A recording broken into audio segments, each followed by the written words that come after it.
All killers, no filler. These are the premier violence merchants in every UFC weight class. The most proven finishers from women's strawweight all the way up to heavyweight.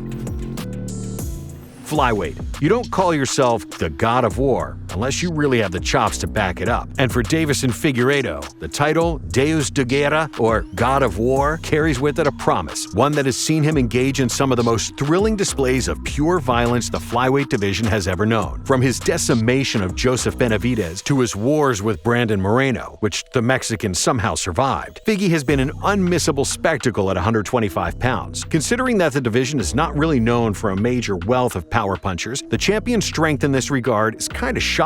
Figueiredo has a whopping 11 knockdowns in all of his UFC appearances, making him by far and away the most potent KO threat in the division. And you can just tell that this dude lives to fight, lives for the type of all-out slugfests that usually see him come out as the one dealing out the damage. Beneath Deiveson in the ever-improving flyweight ranks are the rising contenders Kai Kara France, who has scored 2 finishes in his last 3, the former champ Brandon Moreno, who has shown himself to be capable of dropping Figueiredo in the past, as well as the always chaotic Manel Kape, who was slowly finding his footing in the UFC after a scintillating run in Rizin. Bantamweight. Although we're often wary of leaning too much on the record books for this list, on this occasion, it makes quite a lot of sense. TJ Dillashaw is one of those fighters who has sneaky power, the type of power that doesn't show itself in every strike he throws. With such technical mastery, a guy like Dillashaw can throw a lot of 60 or 70% power shots, but whether through the punches that saw him defeat Cody Garbrandt twice, or the kicks that brought the 30-fight streak of Renan Barão to an end, his 7 TKO or KO victories stand as the divisional record. His flowing style of striking has been taken straight out of the Duane Ludwig playbook. And even after a long period on the sidelines due to his failed USADA test in 2019, his return showcased a fighter who is still very much a major player in the top 5. As much as we feel like TJ is the deserving winner here, man, were we spoiled for choice. Guys like Petr Yan, Sean O'Malley, and Cody Garbrandt all deserve to be mentioned for their ability to find their opponent's off-switch, whether through their raw power, clean technique, or a combination of both. Featherweight. The featherweight division is actually something of an oddity here. The owner of the most KOs or TKOs in the division's history is Max Holloway, with 8, but few would ever go so far as to call him a knockout artist due to his volume-heavy approach to getting the finish. No, in our book, the hardest hitter in the 145-pound division, a guy who is most likely to put you out with one shot, that honor goes to Ilia Topuria. And one look at this guy's physique will be enough to tell you all you need to know about his remarkable punching power. Indeed, his time in the UFC has been quite short, but even now, 4 fights in, his 3 KO finishes showcase a fighter who is more than capable of finding his way into title contention before too long. His most violent moment may have come up at lightweight against Jai Herbert due to issues with his weight cut, but if Topuria can find some consistency on the scales at 145 pounds, expect to see him build off his brutal KO of Ryan Hall and return to the division with a point to prove. Again, it would be unfair of us not to give a mention to Max Holloway due to him technically being the most proficient finisher on the feet, while guys like Josh Emmett, Yair Rodriguez, and Brian Ortega have displayed excellent KO prowess in their own right. Lightweight. The sheer depth of talent at 155 pounds over the years has made it the truly unmissable division in the sport. And trust us, we had a hard time narrowing this one down. Despite his 2-2 UFC record, this modern-day, war-ready version of Michael Chandler has to be considered the most lethal KO artist in the division. Even though he has found his way to just a pair of KOs so far, you can't really fault Chandler for the effort he put in during those 2 losses to Charles Oliveira and Justin Gaethje. On top of that, his finishes of Dan Hooker and Tony Ferguson were nothing short of absolutely terrifying to behold. As you will notice as the list goes on, the higher we climb, the more competition there will be for the top spots. And as far as the lightweight division is concerned, it really was a tough one. The champion, Charles Oliveira, has slowly developed into a very credible knockout threat over the years, while of course the great Justin Gaethje is liable to find that off button on anyone. And while we're at it would almost be rude not to include Conor McGregor, even if his lightweight run in the UFC hasn't exactly set the world alight. Welterweight.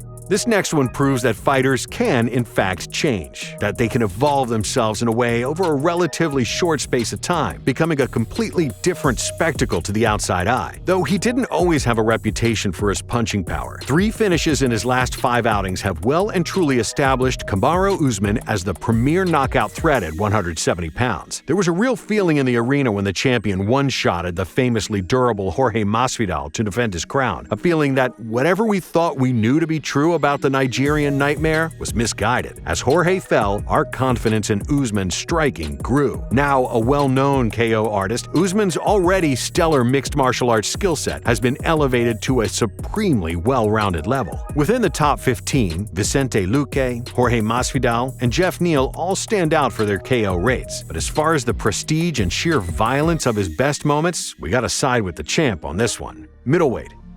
He might not be the most popular fighter in the sport, or he may be playing the perfect villain, depending on your viewpoint. But there's no denying that Paulo Costa is the most dangerous knockout artist at 185 pounds right now. Sure, he hasn't been able to display that of late, thanks to him being set up against two of the most stubborn chins in UFC history, in the form of Yoel Romero and Marvin Vettori, as well as the champ Israel Adesanya. But when Costa is on form, he is truly a devastating striker. Those body shots he often goes to are as vicious a shot as any in the game right now. And while he certainly needs to find some momentum this year to establish himself as a real title contender, Borrachinha is an absolute battering ram when he gets going. The eye test can often be a suspect way of assessing fighters in this sport, but when it comes to Paulo Costa, it's pretty on the money. And against all odds, in his last outing against Vettori, he proved his cardio, even if it was at 205 pounds, showing that he is still very much a work in progress, which is a pretty scary thought. Honorable mentions have to go to Jared Cannonier, Derek Brunson, and Israel Adesanya for their overall body of work in the cage, with Cannonier in particular having the best recent record of finding the finish from strikes. Light heavyweight.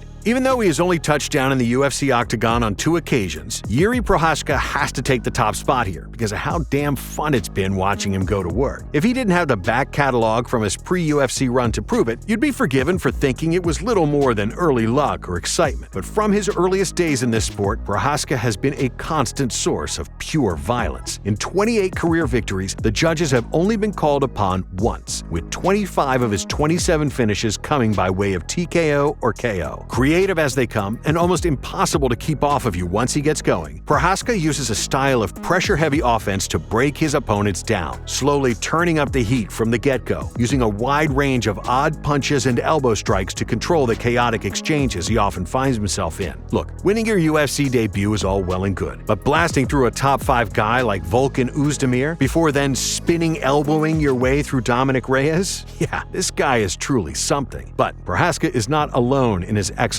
KO rate at 205 pounds. Jamal Hill has been on a total warpath of late, while the former champ Jan Blachowicz and his legendary Polish power have been known to separate a man from his consciousness from time to time. Heavyweight.